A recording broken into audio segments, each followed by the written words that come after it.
Everyone knows the Trojan Horse story. But these 5 horrifying truths will change how you see it forever. This wasn't a clever trick. This wasn't a heroic victory. It was a massacre disguised as genius. And number 1 will shock you. We were told this story as children. A wooden horse. A clever plan. A city fooled by pride. A war finally won. The Greeks were brilliant. The Trojans were naive. And history rewarded intelligence over strength. But that version of the Trojan horse is a lie. Because when you strip away poetry, when you remove hero worship, when you stop listening to the victors, what remains is not a legend. It is one of the darkest war crimes ever celebrated as a triumph. Tonight, we are not retelling the myth you already know. We are uncovering what the story hides. 5 secrets. 5 horrors. 5 truths buried beneath centuries of praise. And once you hear them, you will never see the Trojan horse the same way again. Secret 1, the Night of the Sleeping Dead. The civilian massacre history refuses to name. A clever deception. A final victory. A city undone by pride. That is how it is told? But that is not how it happened. Because Troy did not fall in battle. Troy was murdered in its sleep. For 10 long years, Troy had endured war. 10 years of watching the horizon. 10 years of counting the dead. 10 years of hearing the screams of the wounded echo through stone streets. And then, silence. The Greek camps were empty. Their ships were gone. Their banners no longer stained the shore. For the first time in a decade, Troy breathed. Children ran through streets without fear. Fires burned not for defense, but for celebration. Wine was poured. Songs rose into the night. The war was over. Or so they believed. What Troy did not understand was this. The Greeks did not leave to end the war. They left to end Troy. The horse was not dragged in as a trophy. It was dragged in as a symbol of victory. A monument to survival. A sign that the gods had favored Troy at last. Its size was immense, too large to ignore. Too sacred to destroy. It cast long shadows across the streets. And as night fell, those shadows stretched into homes. No alarms were raised. No sentries doubled their watch. Why would they? The enemy was gone. Families lay down together for the first time without fear. Parents slept knowing their children would wake to peace. Old men closed their eyes believing they had outlived the war. This is what the stories do not show you. Troy was defenseless not because it was foolish, but because it was human. Hope disarmed it. Inside the horse, the Greeks did not pray. They waited. They listened to footsteps fade. They counted the hours. They felt the city settle into sleep. And then, in total silence, the belly of the horse opened. Warriors descended like shadows. Not into a battlefield. Into a home. This was not combat. There were no clashing shields. No heroic duels. No chance to surrender. The first throats were cut in darkness. Guards were killed before they could cry out. Homes were breached. Doors were forced open. Families woke to steal. Children were silenced so they would not scream. Mothers were dragged away. Fathers were butchered where they stood helpless. Fire followed. Not to conquer, but to erase. Troy did not fall. It was systematically exterminated. The Greek plan required this outcome. They did not want survivors. They did not want resistance. They did not want Troy to rise again. The Trojan horse was not a weapon of war. It was a weapon of genocide. And history, written by victors, called it clever. When dawn came, Troy was already dead. Not defeated. Not conquered. Silenced. And this is the first secret the Trojan horse hides. Secret 2, Laocoon, and the price of truth. When speaking the truth becomes a death sentence. Every empire falls the same way. Not when enemies attack from without, but when truth is destroyed from within. Troy had one man who understood the danger. One voice that dared to question victory. And for that, he was erased. Laocoon was not a general. He was not a king. He was something more dangerous. A priest. A guardian of sacred order. A man trained to read signs, not celebrate them blindly. When he saw the horse, he did not feel triumph. He felt dread. Because war does not end with gifts. It ends with bodies. He stood before the people of Troy. Before the walls. Before the horse. And he warned them. Not with panic. Not with rage. But with clarity. He told them deception was the Greeks' greatest weapon. That surrender made no sense. That victory offered so easily was always false. He did not beg. He warned. And that made him dangerous. The response was swift. Not debate. Not discussion. Destruction. From the sea came serpents. They did not strike the guilty. They did not strike the warriors. They struck the man who spoke truth. And his children. Slowly. Publicly. Horrifically. The Trojans misunderstood the meaning. They believed the gods were angry at Laocoon. But the true lesson was this. Truth will be punished if it threatens comfort. His death silenced the city. Fear replaced reason. The horse was dragged inside. And Troy sealed its fate. Empires do not fall because they lack strength. They fall because they kill their prophets. And Troy paid the price. Secret 3, the horse as a weapon of terror. How Troy was defeated before a single sword was raised. The Trojan horse was never meant to fight. That is the first truth. It was not built to charge walls. It was not built to clash with shields.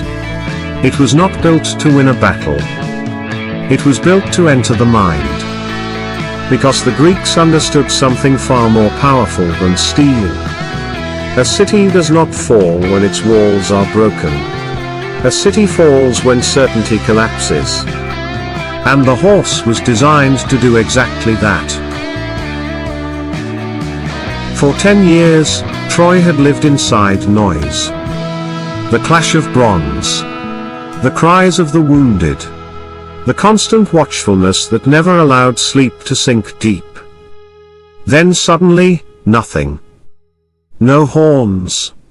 No ships. No enemy fires along the shore.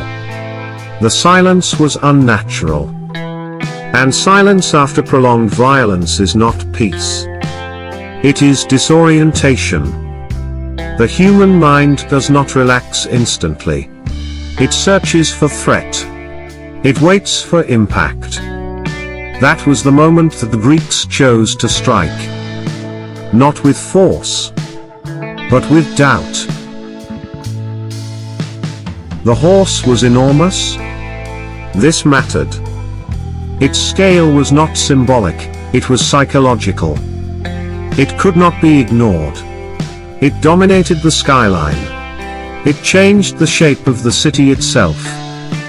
Wherever you stood in Troy, you could see it. Wherever you slept, you felt it. A thing so large should have been an enemy. Yet it stood untouched. Silent. Passive. That contradiction unsettled the mind. Because humans are wired to distrust what does not behave as expected. Enemies attack. Victors depart. But this remained. The Trojans did not know what the horse meant. And that uncertainty was more dangerous than any answer. Was it an offering? A warning? A curse? A monument? A trap? Each question bred another. The mind cannot rest without resolution. And when resolution is denied, imagination fills the void. Fear grows not from knowledge, but from not knowing. The Greeks did not need the horse to open. They needed it to exist. Children played around the horse. Not because it was harmless, but because fear had not yet learned how to shape itself. Adults avoided looking at it for too long. Not consciously. Instinctively. Merchants passed it quickly. Guards pretended it wasn't there. Families spoke of it in hushed tones. The horse was not attacking Troy. It was occupying Troy, without a single soldier stepping inside. The Greeks knew the power of symbols. They knew that a city exhausted by war would crave meaning. So they offered one. A gift. A sign that suffering had purpose. A symbol that suggested divine approval. And Troy accepted it, because humans cling to symbols when reality has been unbearable for too long. The horse gave shape to hope. But hope, when manipulated, becomes a weapon. Even as Troy celebrated, something was wrong. The laughter felt thin. The wine tasted sharp. Sleep came slowly. People woke in the night without knowing why. The horse cast shadows that moved as the moon shifted. Wood expanded and contracted with temperature. It creaked. Barely. Enough? The mind connects patterns long before logic intervenes. Fear does not announce itself. It settles. By nightfall, Troy was already defeated. Not militarily. Psychologically. The most terrifying aspect of the Trojan horse is this. It did nothing. It did not move. It did not threaten. It did not act. It waited. And waiting forces the enemy to act for you. Every hour Troy spent debating the horse, they spent less time guarding the walls. Every argument weakened unity. Every doubt eroded trust. The Greeks did not breach Troy's defenses. They made Troy lower them. This method did not die with Troy. It evolved. Shock without clarity. Symbols without explanation. Threats that remain undefined. Modern warfare still uses this principle. So do regimes. So do manipulators. So do lies. The Trojan horse was the first recorded example of psychological domination through ambiguity. A weapon that terrifies precisely because it refuses to reveal itself. By the time night fell, Troy believed it had won. That belief was fatal. Because vigilance depends on fear. And Troy had traded fear for relief. The city slept. The mind surrendered. And when the horse finally opened, it did not begin the invasion. It completed it. The Greeks did not conquer Troy with swords. They conquered it with silence. With uncertainty. With a presence that forced the mind to collapse inward. The Trojan horse was not a trick. It was the world's first lesson in terror without violence. And that lesson was learned too well. Because long after Troy burned, the weapon remained. Secret 4, Sinon and the Lie That Opened the Gates.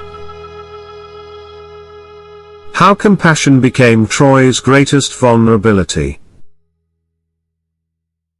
The Greeks did not conquer Troy with strength. They conquered it with a man. A single figure. Unarmed. Broken. Alone. Because the most effective weapon in war is not force. It is trust. When the Trojans found him, he did not look like an enemy. There was no armor on his body. No sword at his side. No defiance in his eyes. He was bound, bruised, bleeding. A man left behind. And that detail mattered more than any speech he would give. Because humans instinctively trust those who appear powerless. Pain lowers suspicion. Suffering disarms judgment. The Greeks understood this. And they chose their actor carefully. Sinon was not a warrior meant to fight. He was a weapon meant to speak. His task was not to overpower Troy. It was to enter its conscience. He did not threaten. He did not boast. He did not claim victory. He claimed betrayal. He painted himself as a victim of Greek cruelty. A man nearly sacrificed. A soul abandoned by his own people. This story served a precise purpose. It aligned Trojan sympathy against Greek command. It framed the enemy as fractured. And it made Troy feel morally superior. Sinon did not lie loudly. He lied gently. His story unfolded slowly, painfully, as if each word cost him something. That is how believable lies are told. Not with confidence, but with reluctance. He spoke of fear, of gods angered, of rituals gone wrong. He explained the horse, not as a weapon, but as protection. A sacred object built large to prevent Troy from claiming it. A monument meant to remain outside the walls. Every detail was crafted to invite a single fatal action. Bring it in. Troy had been at war for 10 years. 10 years of grief dulls the edge of skepticism. Exhaustion does not sharpen the mind. It softens it. The Trojans wanted to believe the war was over. They wanted meaning for their suffering. They wanted proof that endurance had been rewarded. Sinon offered all of that. He did not need to be persuasive. He needed to be timely. Here is the truth history rarely admits. Troy did not fall because it was foolish. It fell because it was human. The Trojans spared Sinon. They listened to him. They did not kill a helpless man. And in doing so, they chose mercy. that mercy opened the gates. This is the most uncomfortable secret of all. The Greeks exploited virtue. They weaponized empathy. They understood that kindness, unguarded, could be fatal. Every answer seen in gave closed one door and opened another. Doubt weakened, debate softened, urgency faded. The horse became less frightening once it had an explanation. And explanations are powerful. They allow the mind to relax. Even when the explanation is false.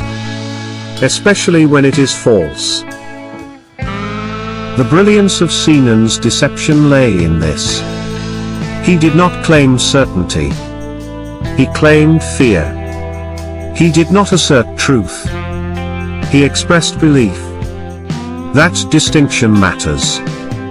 Because belief feels personal. And personal truths are rarely questioned. The war did not end when the horse opened. It ended when Sinan was believed. Because from that moment onward, Troy's defenses were no longer physical. They were psychological. The gates did not fall by force. As night fell, Sinan vanished into the shadows. His task complete. He did not need to fight. He had already won. The horse stood inside the city. The guards were relaxed. The people slept. And Troy, unaware, had already betrayed itself. This is not just a myth. It is a pattern. Throughout history, the most devastating betrayals do not arrive as enemies. They arrive as victims. They ask for shelter. They ask for belief. They ask for mercy. And once inside, they open the gates. Troy did not fall because it trusted a liar. It fell because it trusted a man who appeared broken. The lie that destroyed Troy was not shouted. It was whispered. And it reminds us of something terrifying. The greatest betrayals do not come from cruelty. They come from compassion, unguarded. They were unlocked by trust. Secret 5, Odysseus and the Moral Cost of Genius. Hero. Or architect of atrocity.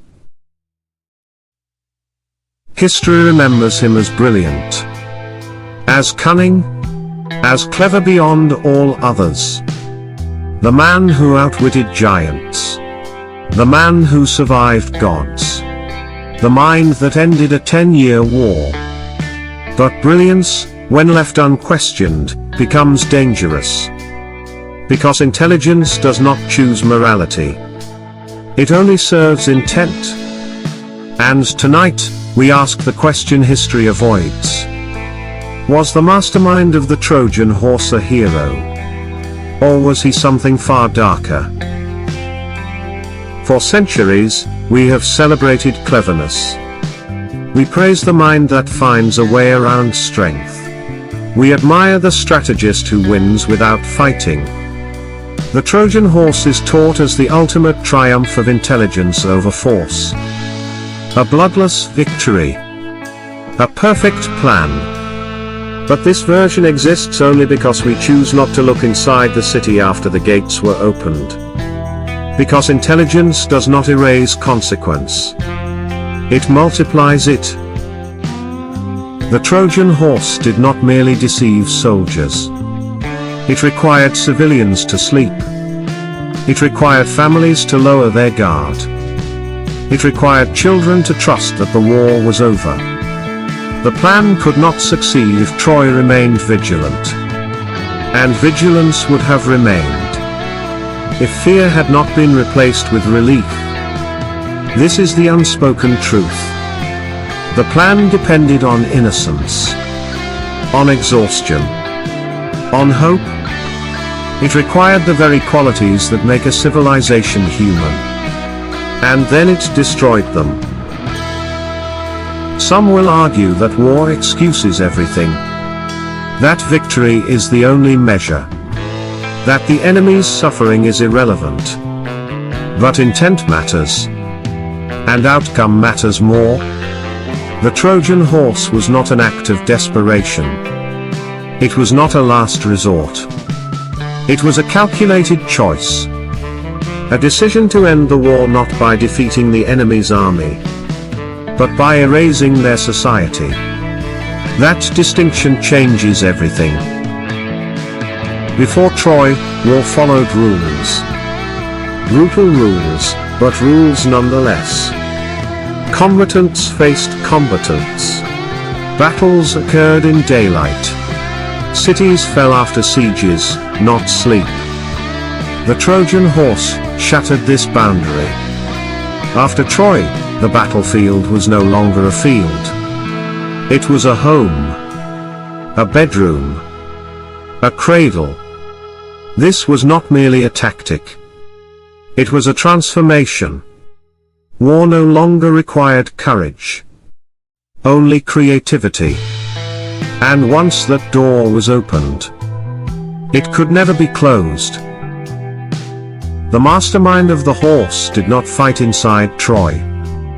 He did not look into the eyes of the families he doomed. He did not hear the screams he engineered. Distance protects conscience. Planning from afar feels clean. Abstract. But abstraction does not absolve guilt. It hides it. The true weight of this story lies here. The man celebrated for ending the war did not bear its final horrors. Others did. Cleverness is neutral. It can build cities. It can burn them. Without ethics, intelligence becomes predatory. The Trojan Horse was not evil because it was clever. It was evil because it separated intelligence from responsibility. It proved that the mind could devastate without witnessing the devastation. And that lesson spread. The story does not end at Troy. The mastermind did not return home as a peaceful victor. He wandered. He suffered. He lost companions. He faced monsters that mirrored his own cunning. Perhaps this was punishment. Perhaps it was consequence. Because once a man justifies any act in the name of victory, he can never truly return to innocence. Not even his own. This is the secret history avoids. If we celebrate the Trojan Horse uncritically, we celebrate the idea that intelligence excuses atrocity. That strategy outweighs humanity. That results erase method. And that belief did not die in ancient ruins. It lives on. In policies. In systems. In decisions made far from those who will suffer them. So what was the mastermind? A hero, because he won. Or a war criminal, because of how he won? The uncomfortable truth is this. He was both. And that duality terrifies us. Because it means morality is not guaranteed by brilliance. And victory does not equal righteousness. Troy burned. Its people vanished. Its culture was erased. And history applauded the man who made it possible. That applause echoes through time, teaching future generations that cleverness is supreme, even when it annihilates the innocent. The Trojan Horse was not just a weapon. It was a moral turning point. A moment when humanity decided that intelligence mattered more than compassion. The mastermind did not just destroy a city. He changed the rules of war forever. And the most disturbing question remains. If we still call him a hero, what does that say about us? The Trojan Horse was never just wood. It was an idea. That lies can be justified. That civilians are acceptable casualties. That victory excuses everything. That idea survived Troy. And it still walks among us. The question isn't whether the Trojan horse was evil. The question is, why do we still call it genius? Thank you for watching till the very end. If you're still here, it means you truly enjoyed the story, and that means the world to me. If you haven't already, make sure to subscribe to the channel, click the bell icon, and share this video with someone who loves mythology as much as you do. Your support helps this epic journey continue, episode after episode. Once again, thank you for watching, thank you for staying till the end. And I'll see you in the next chapter of Trojan mythology.